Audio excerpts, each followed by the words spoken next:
If you ask someone to describe Doctor Who, they'll probably mention time travel. They'll mention Daleks, regeneration, the TARDIS, maybe a scarf or a bow tie. What they probably won't mention is pop music. And yet for more than 60 years, Doctor Who has had one of the strangest relationships with the music industry of any television programme ever made. Not because it's a musical. Far from it. Instead, Doctor Who has repeatedly intersected with whatever British popular culture happened to be at the time. It reflected Beatlemania in the 60s. It flirted with novelty records in the 70s. It survived charity singles in the 80s. It cast chart-topping musicians in the revival years. It attracted rock stars, opera singers, punk musicians, and even Glastonbury regulars. The story of Doctor Who isn't just the history of a science fiction television programme. It's also the story of British popular music. And that relationship began almost immediately. When Doctor Who premiered in November 1963, Britain was changing faster than almost anyone realised. The post-war years were giving way to what would become known as the swinging 60s. Fashion was changing, television was changing, and music was changing. And one band in particular was about to become bigger than anyone had imagined. The Beatles. Now, Doctor Who didn't just exist during Beatlemania. It acknowledged it. One of the most famous moments comes in 1965's The Chase. The Doctor, Ian, Barbara and Vicky briefly stop inside the time-space visualizer, a machine capable of showing any moment in space and time. For modern audiences, it's a tiny scene. For television historians, extraordinary. The machine tunes into a performance of the Beatles singing Ticket to Ride. For around 10 seconds, Doctor Who simply becomes a music programme. The clip itself wasn't filmed for Doctor Who. It came from Top of the Pops, making it one of the earliest examples of another television programme appearing within the Whoniverse. It's a wonderfully mundane moment. No aliens, no invasion, no cosmic mystery. The Doctor simply watches the Beatles like everyone else in Britain. It tells us something important. The Beatles aren't treated as fantasy. They're treated as history. The programme is effectively saying that Beatlemania is so culturally significant that the Doctor would stop to witness it. Think about that for a second. This is a traveller who has watched the birth of stars. He's visited ancient Rome, he's seen the end of the universe, and yet he still finds time to watch the Beatles. That's a brilliant piece of cultural shorthand. It grounds this impossible science fiction world in the reality of 1965 Britain. The Beatles would also appear in the 2024 episode The Devil's Chord. Of course, music had already appeared before then, or rather, one of the biggest names in music had. Unfortunately, it's in an episode that no longer exists. The Feast of Stephen is one of Doctor Who's strangest stories. Nestled in the middle of the epic serial The Dalek's Master Plan, it's essentially a Christmas special decades before Christmas specials became a tradition. The Doctor wishes viewers a Merry Christmas, characters celebrate the holiday, and in one surreal sequence, the TARDIS lands in Hollywood during the filming of a Bing Crosby movie. The Doctor and his companions actually meet Bing Crosby. Imagine pitching that today. Halfway through our grim 12-part Dalek epic, we'll interrupt everything so the Doctor can say hello to Bing Crosby. It sounds ridiculous, but it perfectly captures early Doctor Who's willingness to treat history as a playground. Unfortunately, like so many episodes from the 1960s, the Feast of Stephen is missing from the BBC archives. We know what happened through photographs, telesnaps and surviving audio, but the footage itself is gone, probably never to return. Which somehow makes this already bizarre crossover feel even more mythical. It's one of those moments that almost sounds made up. The Doctor met Bing Crosby. Yes, he actually did. And if that's the respectable end of Doctor Who's relationship with music, the next chapter is considerably stranger. Because in the mid-1960s, Britain experienced something historians now call Dalekmania. It's difficult to overstate how enormous the Daleks became. Today they're iconic television monsters. Back then, they were a merchandising empire. Books, comics, toys, board games, bubble bath, chocolate, annuals, lunchboxes, almost anything you could imagine was branded with Daleks. Naturally, someone had the obvious idea. If the Beatles could have hit records, why couldn't the Daleks? Which brings us to one of the most wonderfully bizarre records ever released. I Want to Spend My Christmas with a Dalek. I'm gonna spend my Christmas with a Dalek and hug him underneath the mistletoe. And if he's very nice, I'll feed him sugar spice and hang a Christmas stocking from his big left toe.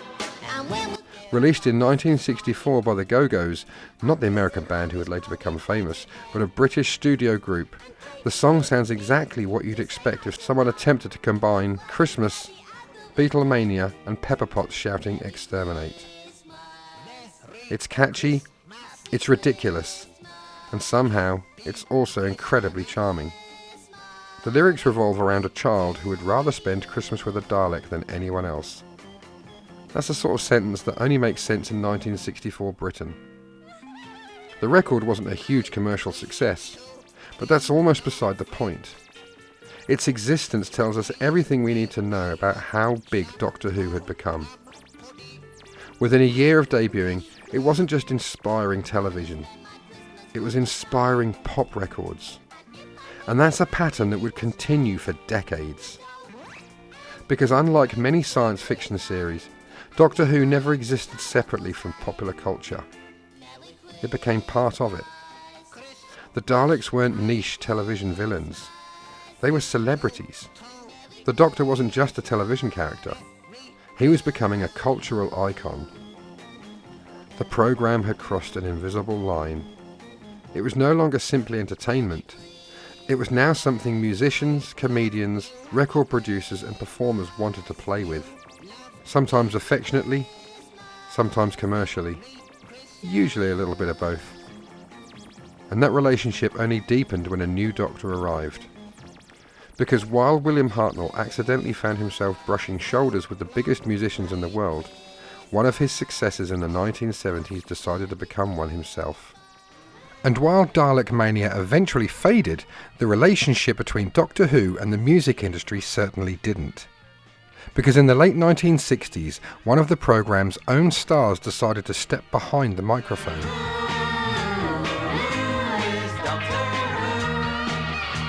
Frazer Hines is forever associated with Jamie McCrimmon, arguably one of the most beloved companions in the show's history.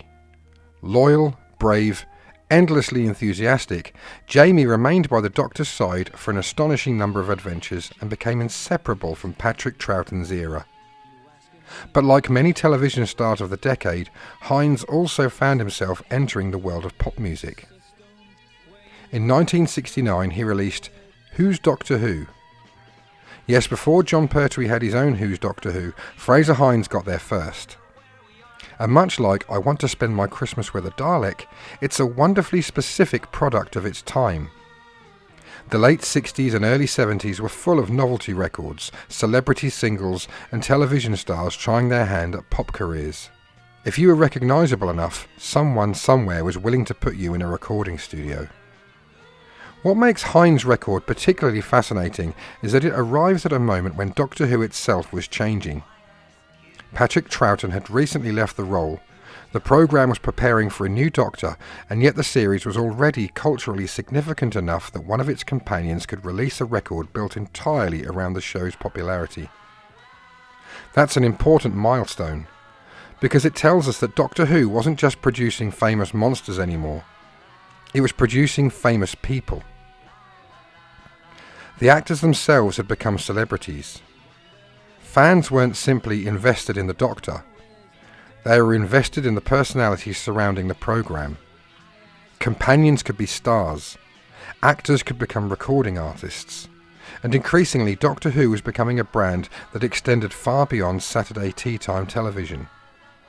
Which brings us to the actor who perhaps embraced that idea more enthusiastically than anyone before him. By the time Jon Pertwee took over as the third Doctor in 1970, Doctor Who had changed dramatically. The black and white era was over, the programme was now in colour. The Doctor was stranded on Earth, and UNIT had become a regular fixture. And unlike his predecessors, Jon Pertwee already understood something that many television actors of the time recognised. Television fame didn't have to stay on television. Throughout the 1970s, it wasn't unusual for actors to release records. Sometimes they were novelty songs, sometimes spoken word albums. Occasionally they were genuine attempts at pop careers. Pertwee did a little of everything. Most famous is the wonderfully eccentric Who's Doctor Who, released in 1972. Trying to describe it to someone who's never heard it is almost impossible. It's somewhere between glam rock, novelty pop and a children's television theme. Pertwee sings about travelling through time, meeting monsters and saving planets, with exactly the kind of theatrical enthusiasm that made his Doctor so memorable. Is it a lost classic? Not really. Is it unmistakably of its era? Absolutely. But once again, it demonstrates something fascinating. The BBC wasn't treating Doctor Who as a niche science fiction programme. It was treating it as a recognisable brand that could sell records. That may sound cynical today, but remember the cultural landscape of the early 70s. This was an age when television themes regularly reached the charts. Novelty records were everywhere. Children's television presenters became pop stars almost by accident. Within that context, the Doctor releasing a single wasn't unusual at all. In fact, it would almost have been strange if he hadn't, and Pertwee himself genuinely loved performing. He was a gifted entertainer long before stepping into the TARDIS, capable of comedy, impressions, singing and presenting. His Doctor reflected that. Everything about the third Doctor felt theatrical. The velvet jackets, the dramatic flourishes, Venusian Aikido, the elaborate speeches. He's perhaps the Doctor who most resembles a stage performer, which makes his dabbling in music feel completely natural. But the relationship between Doctor Who and music wasn't limited to actors releasing records. Sometimes musicians came to Doctor Who. One of the earliest and most interesting examples isn't actually an actor at all. It's saxophonist Courtney Pine. During the 1988 serial Silver Nemesis, Pine contributed to the soundtrack, but it's another example of Doctor Who attracting respected musicians rather than existing in a completely separate entertainment world. I could listen to them all afternoon. And so we shall. By the late 1980s, Doctor Who had become culturally significant enough that established artists were willing to become part of it. Unfortunately, the 1980s also gave us perhaps the most infamous musical moment in the programme's entire history. Not because it was good, quite the opposite. In 1985, the BBC announced that Doctor Who would be placed on hiatus. Fans feared cancellation. Find out. Oh, Professor!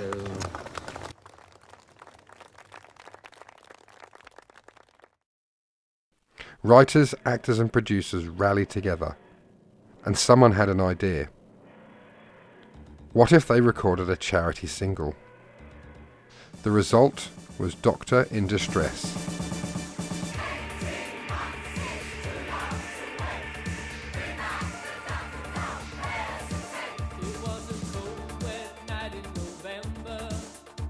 If you've never heard it, there's a reason.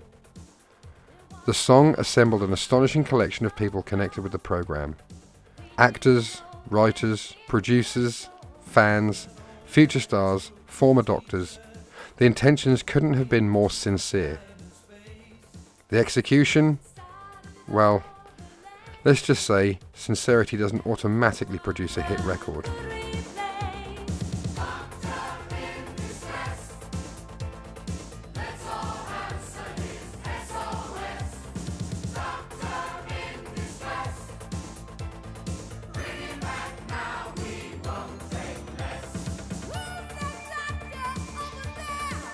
Musically, it's pure pure mid-80s charity single energy.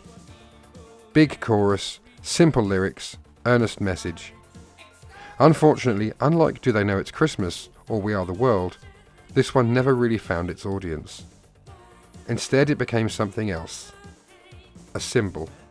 For many fans, Doctor in Distress represents the desperation surrounding Doctor Who during the wilderness years. Everyone involved genuinely wanted to save the programme, but no pop single, however well intentioned, was going to solve the BBC's scheduling problems.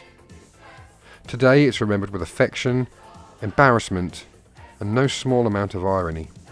It's become one of those uniquely British cultural artefacts that's impossible to separate from its historical context. The song isn't interesting because it's good. It's interesting because of what it represents. It shows how emotionally invested people had become in Doctor Who. A television series inspired enough loyalty that people genuinely believed a record could help keep it alive. That's remarkable, even if the song itself is an acquired taste.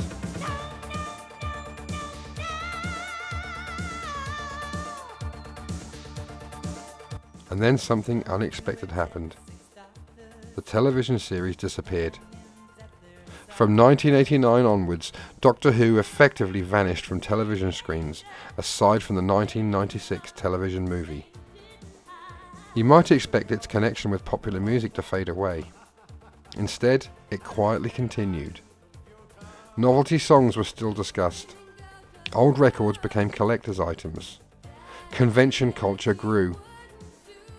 The show's influence spread into generations of musicians who had grown up watching it. People who had once hidden behind the sofa were now becoming performers themselves. Which meant that when Doctor Who finally returned in 2005, it wasn't just reviving a television series, it was re-entering a completely different entertainment industry. Pop stars were now actors. Reality television dominated the charts. Celebrity culture had become inseparable from British television. And the first companion of the modern era just happened to embody that change better than anyone could have predicted. Billie Piper. Looking back now, it's almost impossible to remember how controversial her casting was. Today she's widely regarded as one of the greatest companions in the programme's history. But in 2005, the headlines weren't celebrating Rose Tyler. They were questioning why the BBC had cast a teenage pop singer. Billie Piper wasn't simply famous. She'd been one of the defining British pop stars of the late 1990s. #1 singles, magazine covers, teen idol status. To many people, she represented manufactured pop music. Exactly the sort of celebrity critics feared would cheapen the revival. Instead, she proved everyone wrong. She proved everyone wrong. Not only was she an excellent actor, she fundamentally changed how companions were written. Rose Tyler felt contemporary, funny, emotional, working class, grounded. Billie Piper's performance gave the revived series a human heart. And perhaps unintentionally, she also transformed public attitudes towards musicians crossing into acting. Because after Billie Piper succeeded, casting singers in Doctor Who no longer seemed like a gimmick. It became an opportunity, one that Russell T Davies would embrace repeatedly over the coming years. Russell T Davies' revived Doctor Who wasn't just a success. It became a cultural event. For a few years in the late 2000s, Christmas specials regularly attracted audiences of over 10 million people. The Doctor was back at the centre of British television, and with that came something Doctor Who had always done well: inviting familiar faces from the wider entertainment world into its universe. Some were obvious. Others were wonderfully unexpected. Let's start with one of the programme's greatest supporting characters, Wilfred Mott. To modern audiences, Bernard Cribbins is forever Wilf, the kind-hearted grandfather with a telescope, an endless supply of optimism and perhaps the biggest heart in the Whoniverse. But decades before he ever looked through that telescope, hoping to see the Doctor again, Bernard Cribbins had already enjoyed a remarkable music career. His 1962 novelty single, The Hole in the Ground, reached the UK top 10. There I was, digging this hole in the ground, so big and sort of round it was, and there was I, digging it deep. It was flat at the bottom and the sides were steep. When along comes this bloke in a bowler, which he lifted and scratched his head. Whoa, we looked down the hole, poor demented soul, and he said, "Do you mind if I make a suggestion? Don't dig it up, dig it elsewhere. You're digging it round and it ought to be square." It was followed by Right Said Fred, a comic song about three workmen struggling to move furniture. The song became a huge hit and has since become one of Britain's best-known novelty records. Think about that for a moment. One of the emotional centres of the Russell T Davies era was, in another chapter of his career, a chart-topping recording artist. It's a perfect example of how Doctor Who continually draws from Britain's wider entertainment industry. Then there's John Barrowman. I am what I am. I am my own special creation. Captain Jack Harkness is one of the revival's defining characters, but Barrowman's career has always been rooted in music as much as acting. Long before Doctor Who, he was a West End and Broadway performer, renowned for musical theatre. Throughout his career, he's released multiple albums covering everything from Broadway classics to pop standards. That background explains so much about Captain Jack. He's theatrical, charismatic. He walks into every room like he's already centre stage. The character works because Barrowman naturally performs with the confidence of someone used to singing in front of thousands of people. Not worth a damn till you can say, "Hey world, I am what I am." Then Christmas 2007 gave us perhaps the most high-profile celebrity guest star of the revived era, Kylie Minogue. Casting Kylie Minogue as Astrid Peth could easily have been dismissed as stunt casting. After all, she was one of the world's biggest pop stars. Instead, Voyage of the Damned gave her a character with warmth, vulnerability and genuine chemistry with David Tennant's Doctor. Astrid isn't memorable because she's Kylie Minogue. She's memorable because she feels like a fully realised Doctor Who character who just happens to be played by Kylie Minogue. That's an important distinction. The production never asks the audience to applaud because a celebrity has appeared. It asks them to care about Astrid.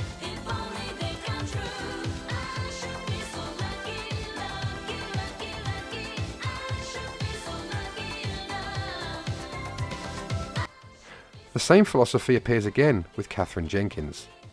Known primarily as a classical crossover singer, Jenkins appeared in the 2010 Christmas special A Christmas Carol as Abigail Pettigrew. The episode revolves around memory, loss, and love across decades, and Jenkins' musical background quietly enhances the emotional atmosphere. She isn't there simply to sing. She's there because the story requires warmth, elegance, and emotional sincerity. Again, the music career becomes an asset rather than a distraction.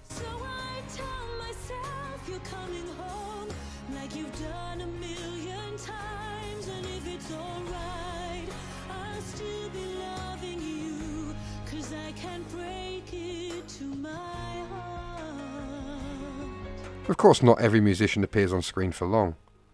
Sometimes they're simply part of the world. Take McFly. It's a tiny moment, but one that firmly plants Doctor Who within contemporary British culture.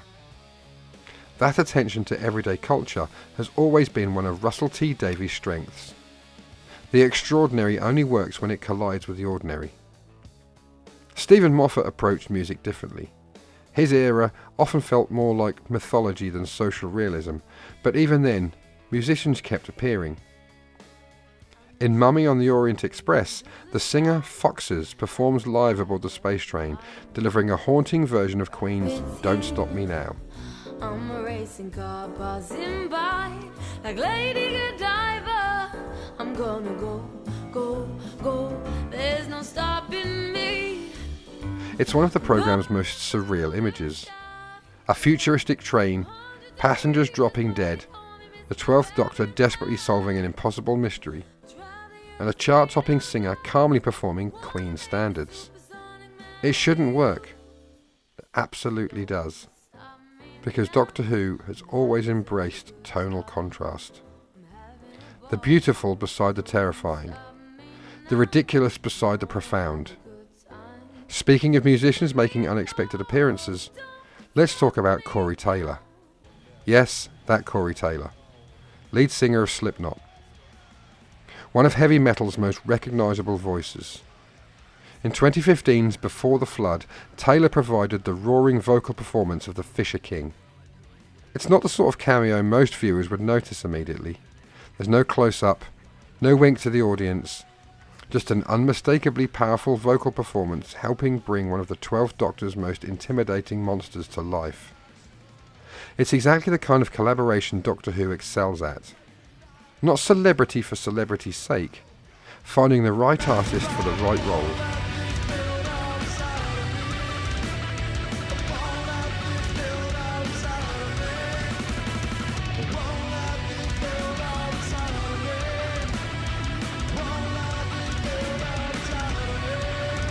The programme has also welcomed figures whose connection to music is less obvious but equally significant. Anyone can fall in love. That's the easy part. You must keep it going. Anyone can fall in love. Over the years, it has to keep growing. Anita Dobson joined the series as Mrs. Flood, arriving with decades of television experience and a #1 single to her name. Her recording of Anyone Can Fall in Love, based on the EastEnders theme, topped the UK charts in 1986. It's another wonderfully British crossover. Soap opera, pop music, science fiction, somehow it all connects. Meanwhile, Matt Smith took the opposite route. Rather than bringing music into Doctor Who, he took Doctor Who into music. His surprise appearance at Glastonbury alongside friends and musicians reinforced something fans already suspected. Smith belongs comfortably within Britain's wider creative scene. So, Glastonbury, this is the last song of the evening, people. It'll be a loss. This one count. For Orbital, they're back. For Glastonbury, we're back. Let me hear you cheer. Let me hear you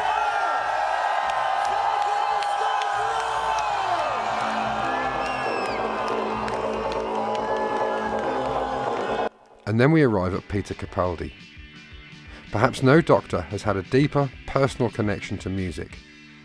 Long before becoming the 12th Doctor, Capaldi fronted the punk band The Dream Boys in late 1970s Glasgow.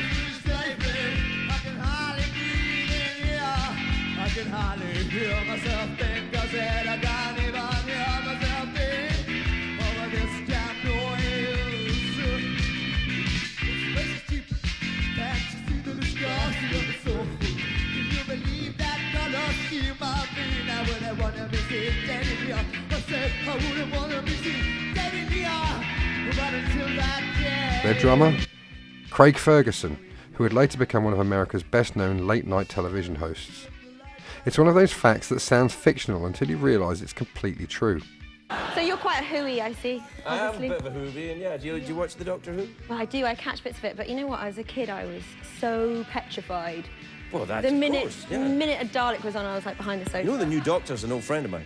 I know, Peter Capaldi. Peter Capaldi's an old, I'm very, very close friends with him. Yeah, I heard. You were in a band. We were in a band everything. together. He was the singer, I was the drummer. I saw his ass shake night after night. Amazing. And then we went on stage. Oh! Capaldi never abandoned that passion. Even after becoming an acclaimed actor, music remained central to his life. Watch interviews with him and it's immediately obvious. He talks about punk with the enthusiasm other people reserve for football teams. That musical identity shaped his Doctor. The electric guitar wasn't just a gimmick, it made perfect sense. This incarnation of the Doctor isn't trying to look cool. He's expressing himself through music in exactly the way Peter Capaldi always has. The line between actor and character almost disappears. But Peter Capaldi isn't the only Doctor with serious musical credentials.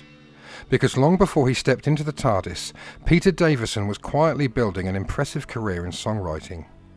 Now admittedly, this is one of those Doctor Who facts that sounds slightly impossible when you first hear it. The Fifth Doctor, a songwriter? Really? But yes, before becoming the cricket-loving incarnation of the Doctor, Davison had enjoyed success writing and recording music.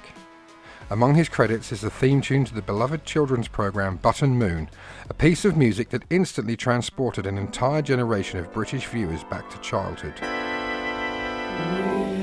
After Button Moon, we follow Mr. Spoon. Button Moon, Button Moon, And if that wasn't enough, he was also responsible for Officer McCurk, recorded by none other than the Dave Clark 5.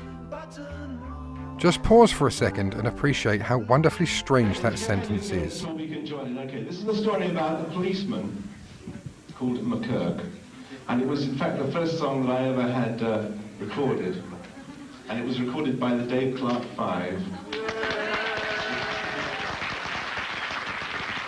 If you ever remember the Dave Clark 5, and he was very good to me. He said to me that he would, rather than buy the song from me so that I had no rights, he was going to give me £500 for the song. Instead, he'd just give me a proper contract so I'd get royalties and earn a vast amount of money. I got 50 quid. I probably forget the words as well, it's a long time ago. I'll just keep doing this until I remember the first words, okay? In the first year of his service, young officer McCurk proved the police chief's wrong again when he tidied up New York. He bought in 99 murderers and 65 robbers, 10 rapists. You'll agree that that ain't bad for a raw recruit who was stuck on desk duty. Oh, Officer McCurk, you are the greatest man alive. I do declare, and I do believe I'll learn to love you yet. Well, you may recall. One Doctor watched the Beatles, another released records, another fronted a punk band, and another wrote songs for one of the biggest groups of the British invasion. It's exactly the sort of bizarre cultural overlap that keeps appearing whenever you look closely at Doctor Who. Because the programme doesn't simply attract actors, it attracts performers, musicians, writers, comedians, people who create. Perhaps that's fitting. After all, the Doctor is a character defined by imagination. And imaginative people have always found their way into the TARDIS. And finally, there's perhaps the clearest modern example of Doctor Who embracing music as subject rather than decoration, the Interstellar Song Contest. On paper, it's exactly what it sounds like, the Eurovision Song Contest. In space. It's gloriously absurd. Entire civilizations competing through music, while the Doctor inevitably finds himself dealing with an intergalactic crisis. Yet beneath the spectacle lies something surprisingly meaningful. Music is presented as universal, a force capable of crossing planets, cultures and species. That's a fitting culmination of a relationship that stretches back to 1963. Because when you step back and look at the whole picture, a fascinating pattern emerges. Doctor Who has never simply borrowed famous musicians for publicity. Instead, it has consistently reflected whatever British popular culture looked like at the time. In the 60s, that meant Beatlemania. In the 70s, novelty records. In the 80s, charity singles and jazz collaborations. In the 2000s, pop stars becoming respected actors. In the modern era, rock musicians, opera singers and festival culture. Every generation leaves its own musical fingerprint on the programme. That's why all these seemingly random stories, the Doctor watching the Beatles, meeting Bing Crosby, Dalek Christmas records, Jon Pertwee singing, Billie Piper reinventing herself, Kylie Minogue boarding the Titanic, Peter Capaldi shredding on a guitar, Matt Smith at Glastonbury, or an interstellar Eurovision don't feel like disconnected trivia. They're all evidence of the same thing. Doctor Who isn't separate from British culture. It never has been. It's absorbed it, reflected it, and occasionally helped shape it. The programme travels through time, but it's also travelled through 6 decades of popular music, and perhaps that's the secret to its longevity. The monsters change, the Doctors regenerate, the companions come and go. But Doctor Who always finds a way to speak to the cultural language of the moment, whether that's Beatlemania, Britpop, punk, heavy metal, or Eurovision in space. But somehow, it always sounds like Doctor Who.